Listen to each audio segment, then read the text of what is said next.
Descobertas incríveis de expedições profissionais em cavernas podem despertar o interesse até de espeleólogos inexperientes.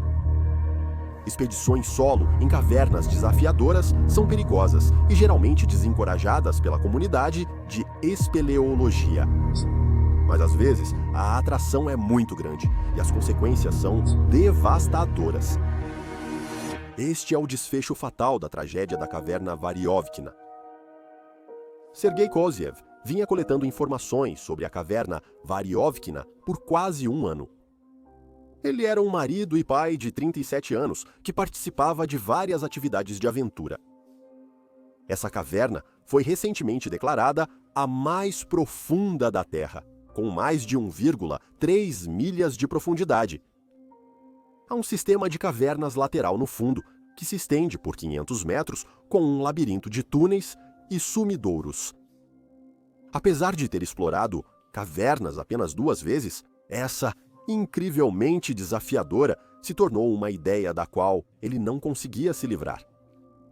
A imensa profundidade da caverna exigiu várias paradas noturnas para alcançar o fundo.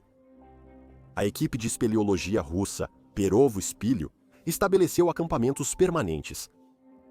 O grupo explorou as cavernas várias vezes, fazendo novas descobertas de profundidade e túneis ao longo dos anos. Este grupo trabalhou em grandes equipes, com extensas preparações para cada expedição. Sergei ouviu sobre a viagem mais recente de 2018, que quase terminou em desastre. A equipe de espeleologia Perovo-Spilio estava em uma expedição com o fotógrafo da National Geographic, Rob Schoen, quando uma enorme onda de água inundou a parte mais baixa da caverna. 8 pessoas estavam no acampamento, base mais baixo, após 4 dias de caminhada, até a parte mais profunda do sistema de cavernas de 1 milha de profundidade. Entrou uma enxurrada de água que soava como um trem de carga. O grupo recuou para o acampamento para esperar o fluxo, que se esperava infiltrar pelos extensos túneis da caverna sem representar risco para o local. Um som borbulhante atrás da tenda revelou um buraco aberto transbordando após uma rápida inspeção. Os níveis inferiores já estavam inundados e a água subia em sua câmara. Eles tiveram minutos para pegar os itens essenciais e correr para um local mais elevado. Isso significava escalar um estreito eixo vertical através de um rio furioso. A equipe de espeleologia russa se sentia confiante e calma sobre tal fuga, mas Rob Schoen não sentia tal conforto. Ele estava extremamente assustado, incerto se sobreviveria a essa emergência inesperada. Subir pela corda em meio à torrente de água já era ruim, mas passar pelo ponto de estrangulamento de onde ela jorrava era fisicamente doloroso. Ele abaixou a cabeça para respirar enquanto subia pela corda na passagem estreita. A água batendo em seu capacete parecia empurrar sua cabeça para os ombros. O grupo chegou ao próximo acampamento, mas ficou preso por 16 horas aguardando a diminuição da inundação. O nível inferior estava totalmente inundado e significaria morte certa para quem não escapasse a tempo. Sergei ouviu sobre a angustiante história contada em várias versões, incluindo um artigo da National Geographic com fotos de Robichon. Sergei havia revisado fotos, coletado mapas e tirado capturas de tela em seu telefone de itens relacionados à exploração desta caverna. Para muitos, a experiência de quase morte do grupo russo teria tornado Variovkina proibida. Mas não para Sergei. Ele era um aventureiro que gostava de caminhar, escalar e correr maratonas. Sua família desconhecia seus planos de visitar a caverna mais profunda do mundo. Ele disse que iria em busca do significado da vida e retornaria em cerca de 1 semana.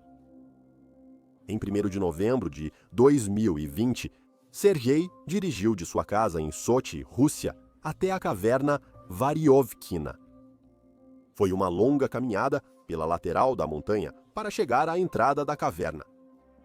Ele usou novos crampons e bastões de trekking para subir a montanha até a entrada. Serguei estava familiarizado com a escalada e trouxe alguns equipamentos básicos para a aventura na caverna. A primeira descida exigiria que ele instalasse uma corda de rapel do topo da entrada da caverna para alcançar o poço principal. Aqui ele deixou sua mochila de pano e transferiu seus equipamentos e comida para sacos à prova d'água para levar ao fundo da caverna. Ele esperava encontrar alguns trechos úmidos e fluxos de água em várias partes da descida. Ele marcou no mapa onde esperava encontrar água, mas não trouxe roupas impermeáveis. O mapa impresso mostrava os principais acampamentos estabelecidos pela equipe Perovo Spilio. Ele não tinha permissão para estar na caverna, nem para usar o equipamento dos acampamentos permanentes.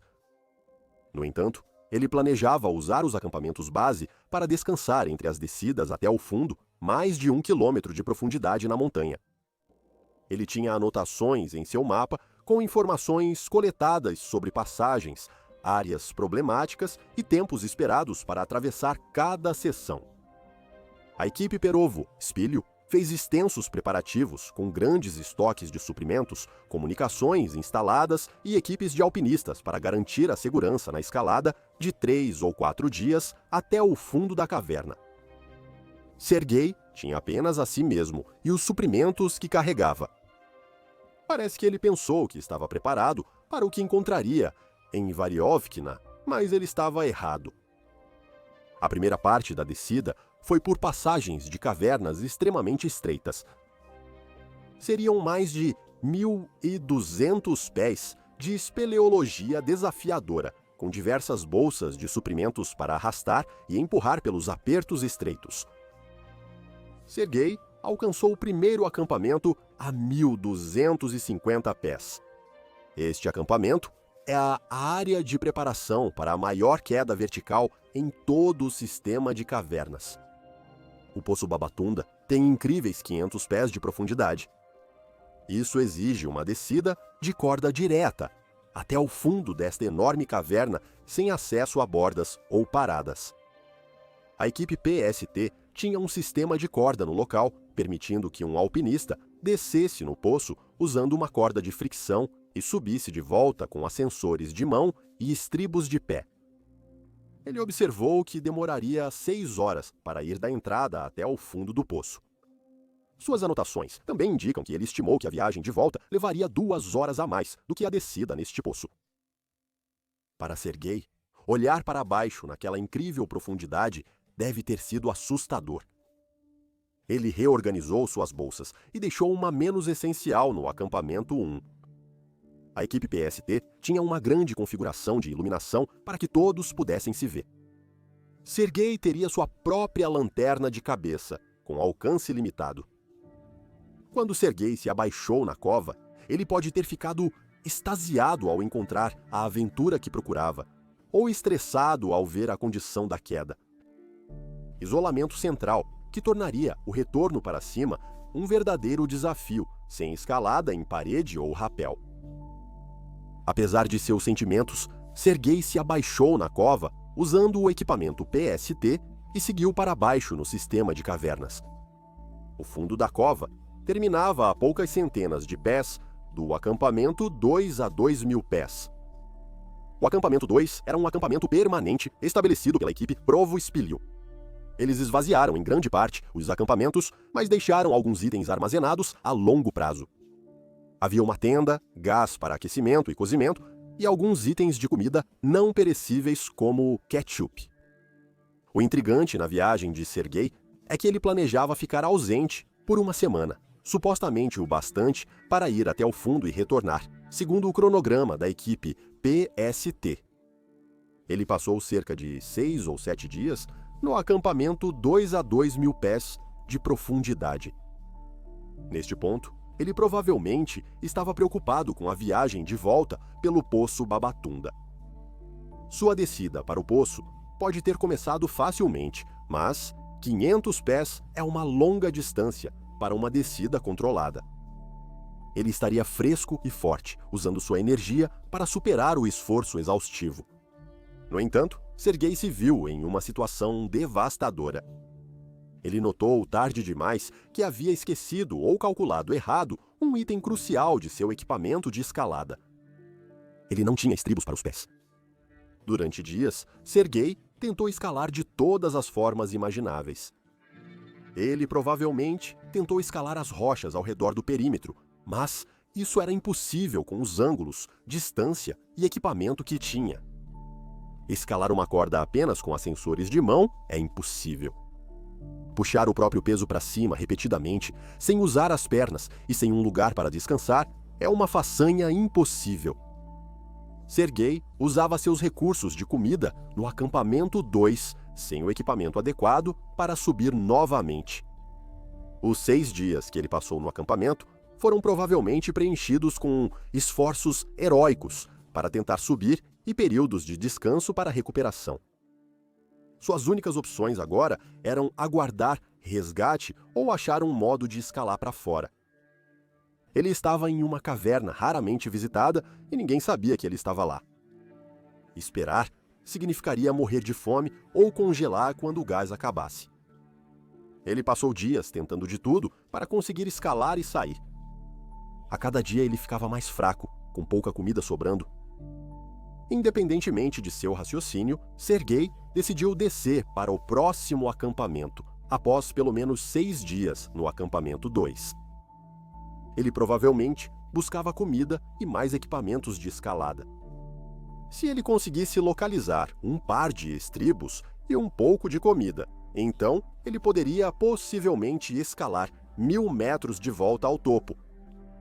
A descida do acampamento 2 para o 3 seria extremamente árdua para alguém sem condições físicas ideais. A equipe PST pode ter feito essa descida em 4 horas, mas sozinho e fraco. Provavelmente, Serguei lutou para alcançar essa profundidade a 3.300 pés. Serguei conseguiu chegar ao acampamento 3. Foi uma pequena vitória, mas não foi a salvação que ele esperava. O acampamento 3 não tinha comida ou suprimentos para ajudá-lo. Não sabemos quanto tempo ele ficou neste acampamento, mas não deve ter sido por muito tempo.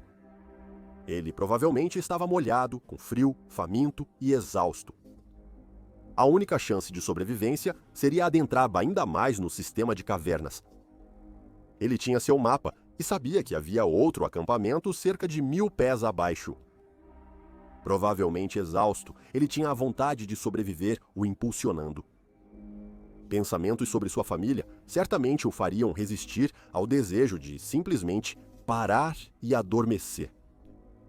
Nesta profundidade da caverna, a água era um problema constante. O gotejamento se transformava em jatos de água em algumas passagens e em cachoeiras em outras. Com 100% de umidade na caverna, ele não conseguia se secar. Ele usava macacão de algodão sem o traje seco, adequado para a espeleologia realizada. A 40 graus, a temperatura da caverna e da água mantinha-o em hipotermia leve, sem o calor das lâmpadas a gás no acampamento anterior.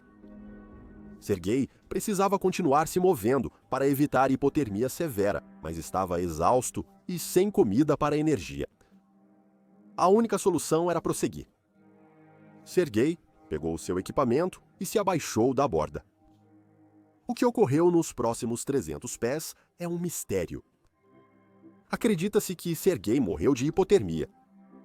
Ele estaria encharcado em roupas de algodão, tentando descer cordas no ambiente extremamente frio de um sistema de cavernas muito profundo e úmido. Alguns acreditam que ele pode ter caído devido à sua fraqueza. Ele usava um capacete de espeleologia para proteção, mas as circunstâncias eram impossíveis, independente do golpe fatal. A esposa ficou preocupada quando ele não retornou em uma semana, como planejado. Ela alertou as autoridades que ele não retornou, mas não sabia onde ele foi fazer espeleologia. A caverna Variovkina ficava a mais de 2 horas de sua casa e ele não se preparou adequadamente para explorá-la. Meses se passaram e parecia que algo terrível tinha acontecido. Apenas em agosto de 2021, 9 meses depois, a equipe PST estava pronta para uma nova expedição na caverna. Ao chegarem em Variovkina, viram uma corda jogada sobre a borda da entrada, o que era altamente impróprio. Deixar uma corda na entrada violava o protocolo, pois alguém poderia confundi-la com um convite para adentrar a desafiadora caverna. A equipe adentrou a caverna e seguiu os caminhos habituais até o primeiro acampamento. Durante a jornada, eles acharam bastões de caminhada, crampons e uma mochila de pano. Ficou claro que alguém esteve aqui. No próximo acampamento, havia evidências de um espeleólogo não autorizado por toda a parte. Comida faltando, embalagens vazias e caixas abertas indicavam que alguém ficou no acampamento por um período. As evidências no banheiro portátil sugeriam que alguém havia acampado por cerca de uma semana. A equipe estava irritada e preocupada. O alpinista ainda estava na caverna. Eles descobririam em sua jornada até ao fundo. Na marca de 3.600 pés, havia um corpo pendurado em suas cordas e claramente ele estava lá há muito tempo. A equipe ficou arrasada ao descobrir que o espeleólogo morreu. Seu corpo estava dobrado para o lado, pendurado nos ascensores que ele havia conectado à corda principal.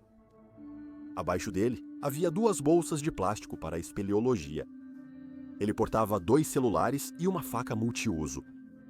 A equipe logo notou que ele estava mal preparado para a expedição. Ele estava inadequadamente vestido, sem equipamento reserva para falhas e sem estribos presos aos ascensores. A equipe usou seus celulares para encontrar fotos do homem que poderiam ser enviadas às autoridades para identificação.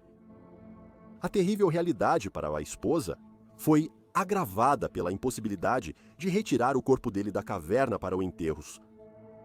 A subida extenuante era um desafio sério para qualquer indivíduo, sem como passar pelos apertos apertados, túneis curvos e longas escaladas com corda. A única solução era esquartejar seu corpo em partes menores para transportá-lo com segurança. Após obter financiamento e permissão, uma equipe de mais de 100 pessoas preparou seu corpo e cuidadosamente removeu as peças da caverna de 1 milha de profundidade. Após 9 meses de espera, sua esposa finalmente obteve respostas sobre o destino de Sergei e pôde dar descanso ao corpo dele. O que aconteceu com Sergei na caverna é desconhecido. Ele deixou evidências em seus celulares corpo e acampamentos. A posição do corpo e os suprimentos que ele tinha consigo ajudaram a formar uma história sobre o provável ocorrido. Outros cenários poderiam resultar nas mesmas evidências, mas a conclusão se baseia na explicação mais provável.